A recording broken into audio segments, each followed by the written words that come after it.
Hey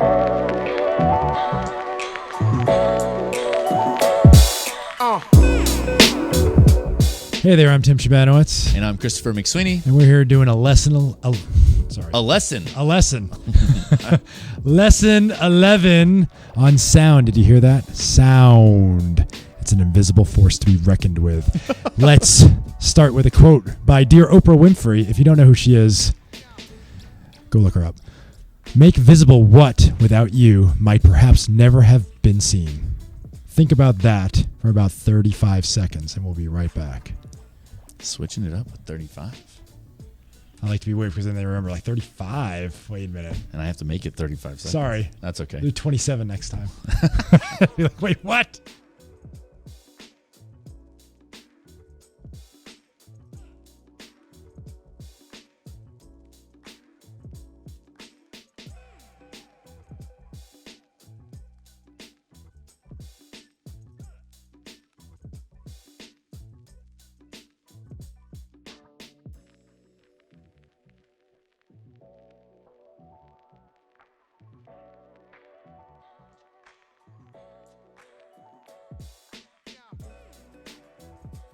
All right, so let's get into sound with that special introduction from Mr. Shabanowitz. You're welcome. I'm here all week. What do we want to do? We want to use sound in our classrooms or our spaces to engage the other senses. What senses do we typically engage in a classroom? Well, sight, clearly. Yep. You see things. Touching. We're touching things. We're touching the tooth of this paper. Very good. In a traditional classroom. Oh, traditional classroom. Sorry. We do touch a little bit with, paper. pencil. Yeah, it's boring. Let's see. The only sound is typically talking. Yeah, it's kind of boring. Yeah, I mean, there's some research on how many teachers use music and things like that as background, but it's not typically a ongoing practice. So usually not smell and usually not taste. No. Well, in middle school, maybe some smell. That's true. That's a different case there. Yes. So what we want to start doing is when we think about a more robust experience as we create and design our experiences for our users, our clients, and all that, we want to engage as many senses as we can. And so sound, that can be all kinds of stuff. Right? That could be music. That can be the way the voice travels in a space, the way that kids can hear, right? Depending where they're sitting. Yeah. Echoes and all that. So let's kind of read through what we got here, right? So engage the senses. Sounds can pull the room together and set the tone for what is happening or needs to happen. If you go to any like major conference or sports venue or anything, even a concert, when you walk in, it's never silent. No, there's always some sort of background noise, background music, something to set the tone for what's there. Even elevators gets a bad rap, but there is a genre of elevator music. Who's getting rich off elevator music? Dude, now? somebody is. Somebody's cashing it in. Someone's got an island in the Bahamas. Based on that elevator music. On a little MIDI keyboard just making jams. Man. So we want to remember that not everything's visual. Right. We typically in schools predominantly focus mainly on the visual. Right. And what that does is it does not allow us to reach everyone. People have different learning styles, different teaching styles.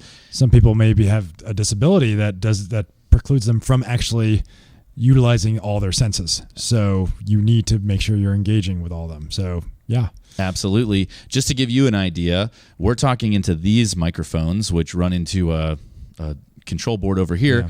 And right now, I'm going to switch to the audio in the camera, and you can hear the sound difference. And now I'll switch back to this mic, and you should have experienced quite a jarring sensation because while those are good microphones, they're like 6 feet away. They're not going to pick up much, and they won't have as deep. So yeah, there you go. When we're thinking about sound, this is more your side. We think about the echo, which also hits in corners mostly. They actually have these foam things called bass traps that you can get. Fabrics play a role in that. Audio quality, speakers, right? The type of speaker. Yeah. You got those little cheap $5 Bluetooths versus a $10,000, whatever custom built speaker setup. Sure. And then the loudness, right? If I turn the loudness up as high as I can go on this thing, it's going to sound awful and jarring. And now I'll bring it back down to normal. So hopefully you didn't freak out. Just think about this. So most classrooms that you go into, you're going to probably be surrounded by drywall, glass, maybe some concrete, and that's about it. Just if you introduce other textures, different materials, fabrics, just materials, they're going to start bouncing off each other and give a different sound to the room, which would be really good. These things in the ceiling are called acoustic ceiling tiles. Those are like everywhere. You probably don't even notice them. They're just all over the place. They're supposed to do sound absorption. If you didn't have those there, like if you're in my innovation lab space, it just echoes and resonates throughout. And that's not a pleasant experience for something where you're trying to be focused and comfortable and trying to learn something. So that's the kind of thing you need to think about when you're in the classroom. What's going to be the most pleasing for the users of that space? Right. And the form is going to follow the function. So I've never heard that before. Yeah, me neither. So, for instance, I use my classroom as a recording studio. We've moved from the Innovation Lab office because we're back in session, so we can't really record over there because there's classes that are wood cutting and stuff. So we're in my classroom, actually our classroom, during planning period. Absolutely. We've set up a corner. The one thing I didn't do, which I kind of sometimes regret, but it's the purist in me, is I didn't put a carpet underneath us. What happens is people always treat the ceiling with acoustic stuff, right? Like the acoustic ceiling tiles. Or like foam baffles up there, right? Yeah, baffles, right? I'm a swim coach. I wish we had baffles because it would be something, but it's actually the first thing you want to do is you want to treat the floor.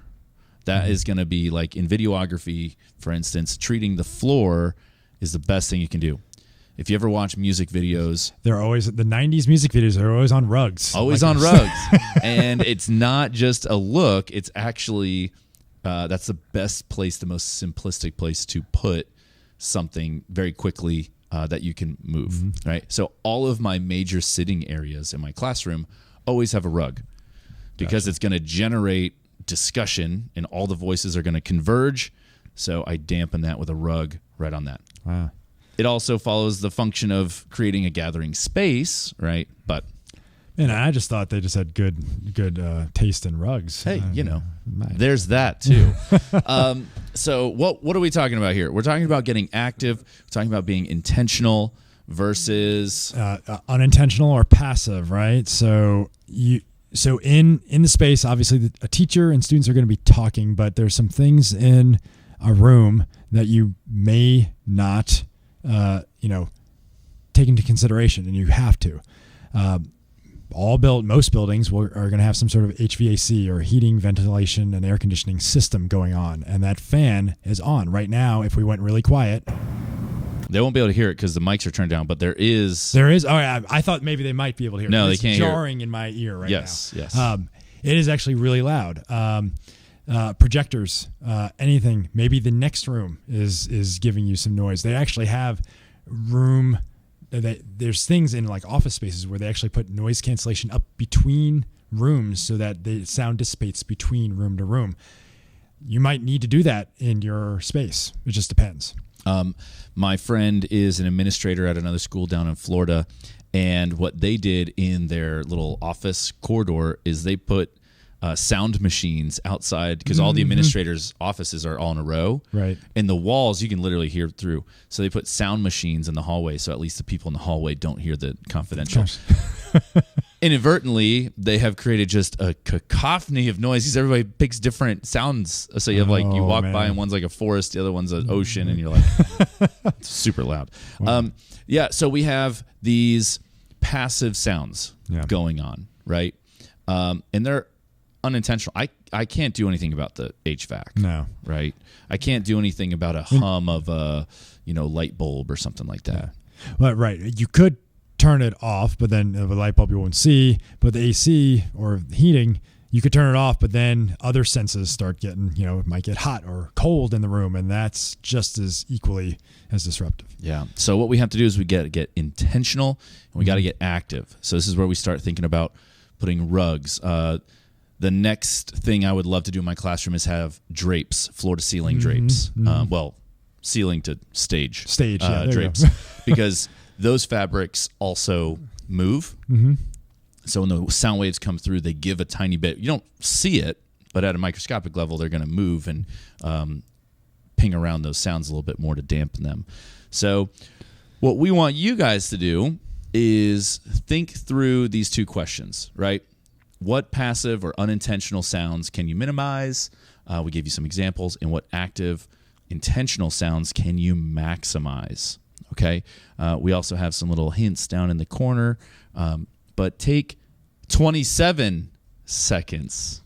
You're learning. It's good. 27 seconds, longer if you need to pause the video, and answer those for your space, because every space is going to have different challenges or opportunities to correct.